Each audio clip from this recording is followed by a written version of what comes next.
All right, hey guys, I just wanted to kind of show a little bit of what my workflow is, getting the OP1 and the OPZ working together. So right now the OPZ and the OP1 are currently turned off. A couple of things that I'm going to be using is I have the OP1 USB plugged into this USB-C to female USB adapter. This way they can be plugged, the OPZ and the OP1 can be plugged in together. I'm also going to be using this noise oscillator. And then I have another um, audio cable to get this plugged into the computer so you guys can hear what I'm doing. Okay, so first I'm just going to turn on the OP1. And I guess since I have my headset on, you can probably hear that. So I'm just going to plug this cable. I have it actually plugged into the audio in from my keyboard. So let's make sure that works. So what I do, and this is probably going to be cringeworthy for a bunch of people, but I just go into my audio settings on my Windows PC, and then I just make it so that I can listen to the device. Okay, now that I've confirmed that that's all working, I'm just gonna go to the beginning here. I'm gonna turn on my my OPZ. Just turn my dial up, and then I'm going to just plug my OPZ audio into the line in for the OP1, and I'm going to make sure that the volume's turned all the way up on the OPZ. I'm just going to tap on the line in. If I do shift and just hit the guy, I just want to be make sure that I'm on this audio line in. Probably people who are watching this may already know that, but just in case if you've never seen them both together and maybe you have an OPZ and don't have an OP1, I just go shift and then hit the little microphone icon. So I'm just going to tap on my tape recorder, and I can hear that the OP1's working, and then down on the OPZ it looks like on the lead. So I'm just going to go to my bass track. Okay, so I can't hear it.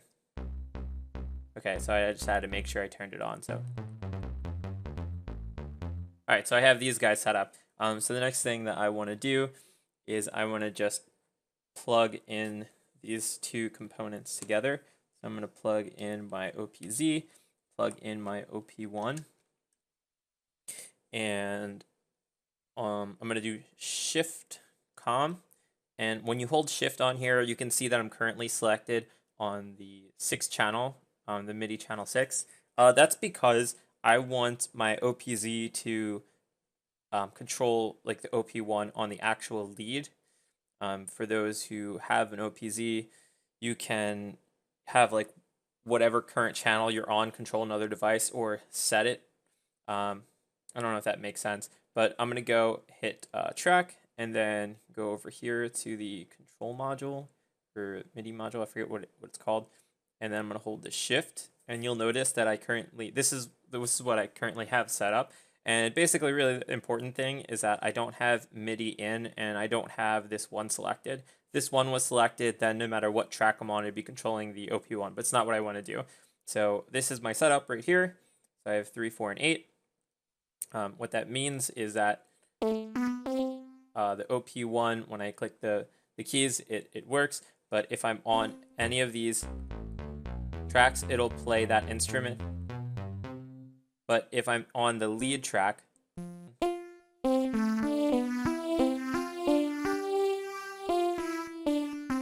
okay, so now you can see it's actually being controlled. So I'm gonna see real quick. Yeah. So if you don't want to hear the OPZ coming in, you can either do two things. You can either hold the mix group and turn on or off the lead, since I have it set to MIDI channel 6.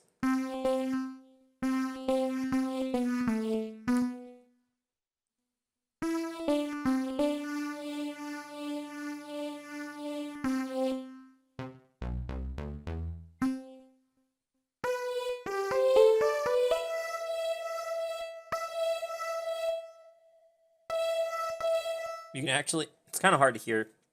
Basically, both the synth engines are.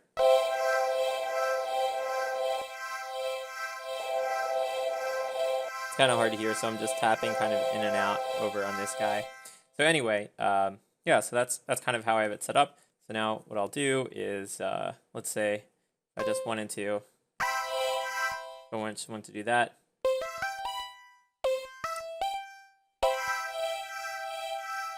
Kind of makes it.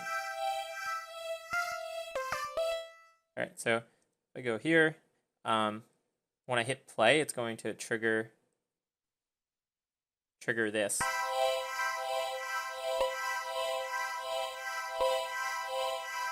So it's kind of nice because it kind of triggers both for me.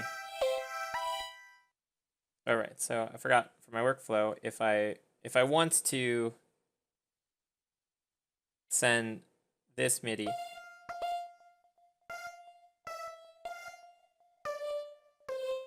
so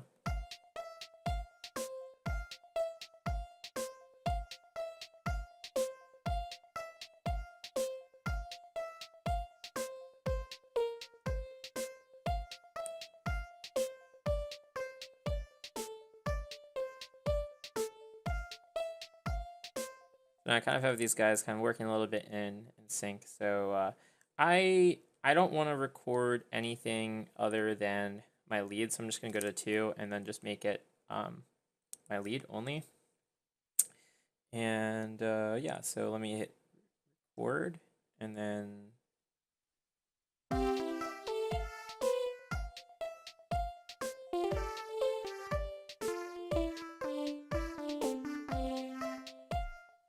actually, I didn't even see that we had a 4th guy here, so I'm just going to turn him off for a second.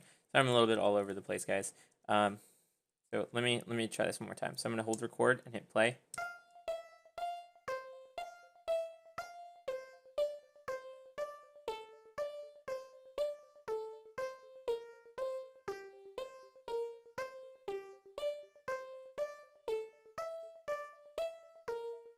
So stop around here. This is where I'll do my loop. So I already have this first layer loaded in, I guess you could say. And so now I'll actually go back to my 1 that I had. I'm just going to keep my lead off because I want to be able to hear all the other tracks. I just don't want to hear the lead pushing through the audio and it using the synth engine from the OP-1. So I'll do a track just with these drums for now. So let me think it.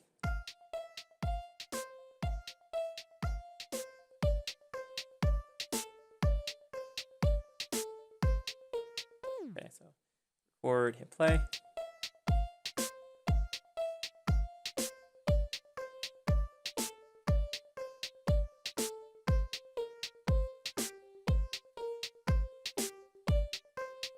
I'm gonna usually bring this green out a little, but I just don't want to mess it up.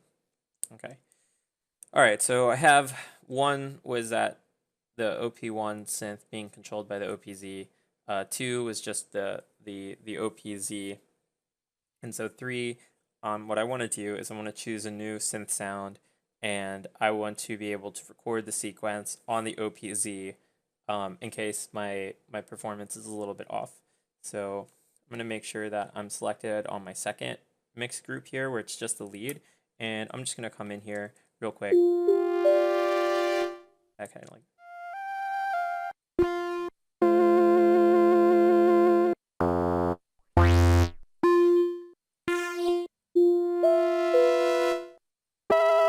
Okay, I'm going to use this guy. So I'll go back to my track.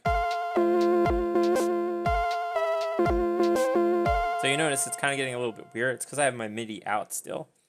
So what I want to do now is go to a track, and then I'm going to the control module, and I'm going to turn off 3 and turn on 1 and 2. And so this will make sure that when I'm on the lead,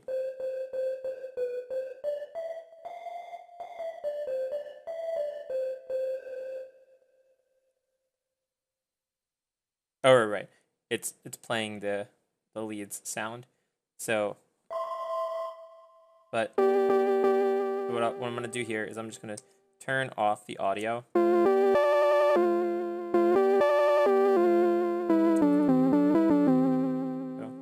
So don't want to hear that coming through. But yeah, I guess I didn't need to actually change the mix group in that case, because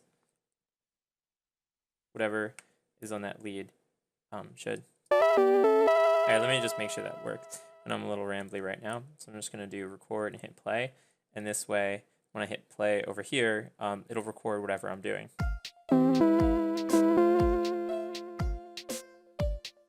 And you can see that it actually already sequenced those items. So now it just makes it easier. So when I hit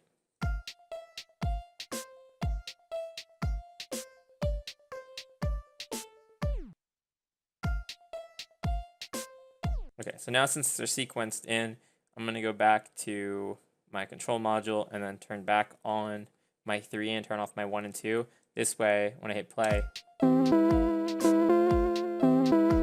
and so it's grabbing from the sequencer again. So basically, I know this is really kind of like a long and maybe a little bit confusing video, because I basically didn't really do any prep.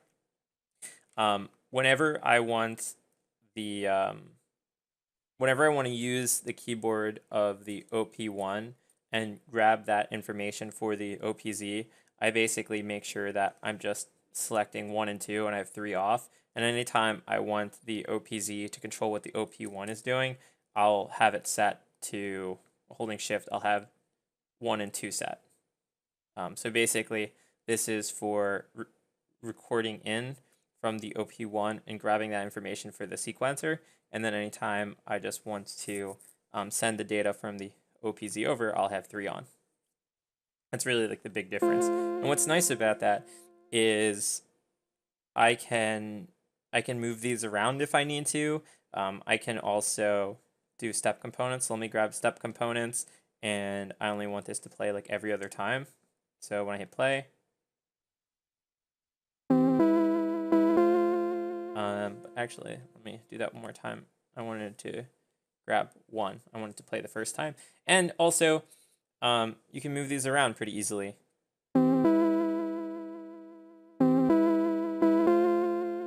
The timing's a little bit off, so I'm going to copy him, put him over.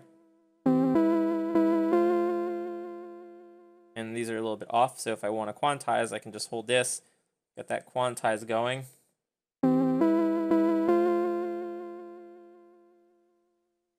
Maybe move these over 1.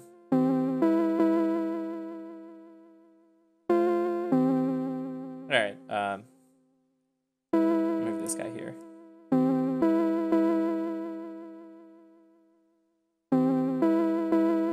So not exactly the most gorgeous thing you guys have probably ever seen someone do, but now since I have that, I'll just do and just make sure I'm only on this mix group, because this is basically when I want to make sure that I don't want all the other sounds in the OPZ being on a layer. I just really want to use the OP1's synth engine, and I'm just using the OPZ really just to sequence that out. So I'm going to hold record and just hit play.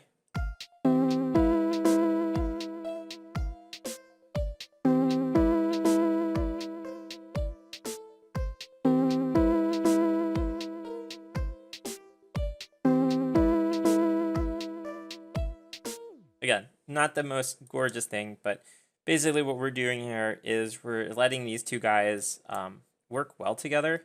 And to me, this workflow has been pretty good.